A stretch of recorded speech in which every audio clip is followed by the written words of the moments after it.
Hello again, and today I have a special surprise for you.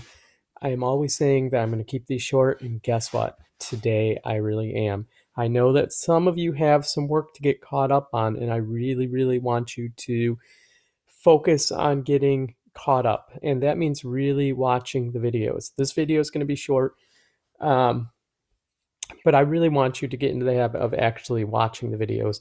The learning is the important thing. Remember, that's more important than getting answers filled on in notes or anything like that. It's what you learn. You're not going to learn it if you're just speeding through and copying down notes. So today, just listen and go back, and any of the other videos you missed, go back. If you weren't honest with yourself and you didn't watch them all, please do so. All right, here we go. Today we're talking about England, aka Great Britain, or the United Kingdom, or the UK. Now, a Brit might disagree with this, but for our purposes this year in 7th grade social studies, we are going to stick to the story that these are all the same. Now, before I go on, I do want to point out that why I'm not 100%, that's not 100% true. This is where we're looking at right here.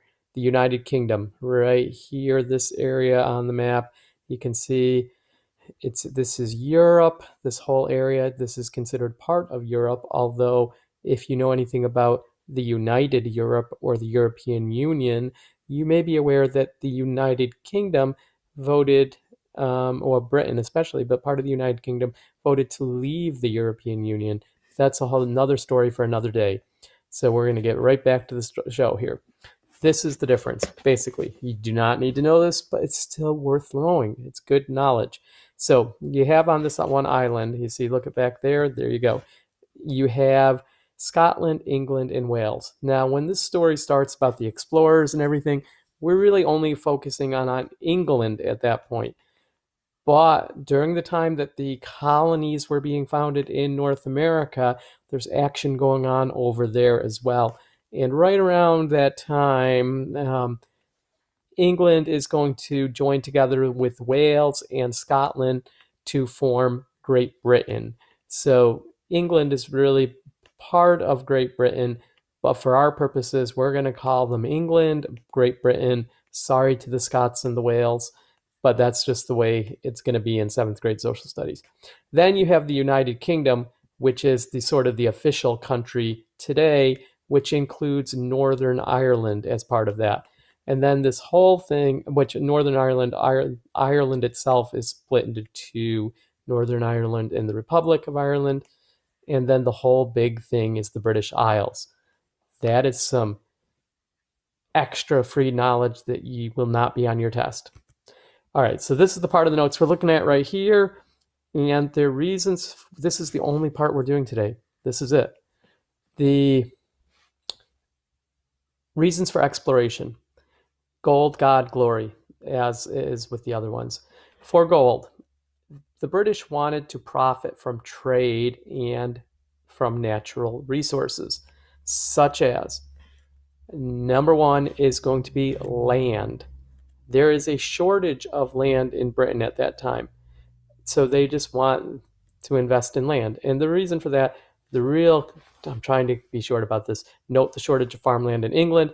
So in England at this time, the way their laws worked was that if somebody owned land, and most of the land in England was owned by a small number of people, like the lords, going back to feudalism still, we had these lords who owned most of the land. Most people did not own land and they couldn't afford it. Then the way, in order to keep these, they're called estates together, let's say that a guy owns land and he has 7 children. When he dies, that land cannot be divided up among them. The land must go completely to the oldest male child, the oldest son. The oldest son gets it all. If you're the number 2 son, or if tough luck, you don't get any of land. So there's not much land available for sale, so the price of land is really high, and that's causing unrest. Now, if you were in class, you might be saying, wait, what about the girls? Well, the girls were supposed to, the parents would arrange for them to marry somebody who had some land, and they couldn't get land themselves because they're girls. I'm joking, but that's true. That's the way it was. All right, moving on. I want to keep this short. So, number 2. So, first one we wrote was land. 2, trees or lumber, because forests in Europe had been cut. By this time, the forests in Europe had all been clear cut. And wood was the source of everything. Ships were made out of wood, houses were made out of wood, buildings were made out of wood, wood was used to cook, wood was used to heat homes, light homes, everything. So they went through trees at an enormous rate, and they were pretty much out of trees in Europe. They look across the ocean. That's not literally, but on the other side of the ocean in the Atlantic, there's an unlimited supply of billions of trees. So they think, we could make some money by trees. Third one is farming. There's all that land over there. Land lends itself to farming. We can grow crops over there, bring it back, and sell it in Europe. 4, furs. The French were making a lot of money in the fur trade. The Dutch were making money in the fur trade. England wants a piece of that fur trade as well. And so that's another way they're thinking, we can make some money this way. And finally, gold. Everyone wants gold, and England is no exception. They're hoping to find gold in this new world. All right. Now, the joint stock company thing, this is kind of important, so I'm going to explain it, and we'll probably go over this in class, but still, please listen for a second. So in order to start a colony, you need money. You need a lot of money. You need to be able to buy land. You need a ship or ships. You need workers probably. You need supplies, all that stuff. It's going to cost a lot of money. Now, how are you going to get the money? And one way to get the money would be to borrow it from a bank. But banks really weren't common then, and the banks that did exist only existed for the very wealthy, and they were not going about to make a loan on something as risky as starting a colony, because it would be a huge amount of money, and the chance of getting the money back would be very slim. So banks really aren't in the business of lending money for that. You could ask the king for it, and that's what happened in lots of countries, like Spain. The royal family paid for this, the government paid for it in other countries as well. But England was kind of trying to do this on the cheap, and they did not want to spend the government's money on it. So that sort of left them out in the cold.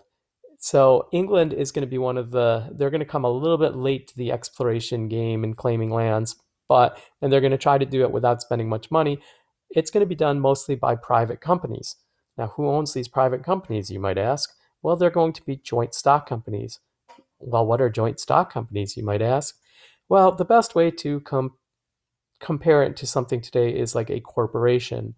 Well, what's a corporation, you might ask? Well, a corporation is a business that is owned by investors or shareholders. So, like, give me an example, you might ask, and I'll say, name a company. And you'll say, how about Apple? And I'll say, who owns Apple? And you'll say, Steve Jobs. And I'll say, no, Steve Jobs is dead. And you'll say, oh, well, Bill Gates? And you'll say, no, that was Microsoft. And then I will say, well, actually, Apple is owned by thousands of people. It is owned by shareholders who invest money to own stock in their corporation, the Apple Corporation. And they all contribute a little bit of money to buy shares, little tiny pieces of the company. And then when that company, if it makes money, they get little tiny shares, which if they make enough money can be worth quite a bit of money. If they lose money, they only lose the amount of money that they invested. So this is something that becomes popular right around the time of the colonies, these joint stock companies. This is going to be the way that a lot of the colonies get formed. Well, not a lot of the colonies, a lot of the British colonies are going to be created by joint stock companies. 2 of the big ones are going to be the Plymouth Company and the London Company. A third one is the Hudson Bay Corporation, which is interesting because it is still around today. It was started in 1670. It is still in business today up in Canada.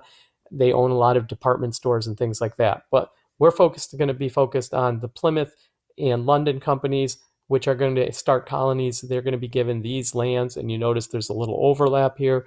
We're not going to worry about that now either. I'm not going to worry about the names of these companies. Just know that they are joint stock companies. And then finally, the God part of the gold, God and glory. God means religious reasons, of course. There's unlike the Spanish and the French who are trying to spread the religion, the English or British are coming here seeking religious freedom, but not really religious freedom. They want the freedom to have everyone follow their chosen religion. What was their chosen religion, you might ask? Well, there's room for 2 of them on your note sheet, but we're going to write 4. We're going to squeeze 4 in. Don't worry about what they mean right now, because we'll talk about that next time. But you're going to write in the Pilgrims and the Puritans. And then there's a little blank room after, like right here, you could squeeze in 2 more. That is going to be the Quakers and the Catholics. So those 4 groups, Pilgrims, Puritans, Quakers, Catholics, they're going to be groups that come here for religious reasons. Finally, the last part of the notes is important explorers. You only need to know 1 here, John Cabot. John Cabot was the man who explored, you can either put the east coast of North America or the Atlantic coast of North America. This area here, it's the east coast and it's the Atlantic coast. And thus, England claimed all of North America. Okay, so John Cabot's the explorer you need to know. The 4 religious groups you need to know. Joint stock company you need to know. And I'm not going to mention any Disney movies in this video. All right, hopefully this was not too long. I'm going to stop it right here. Have a good evening or day, and thanks for watching.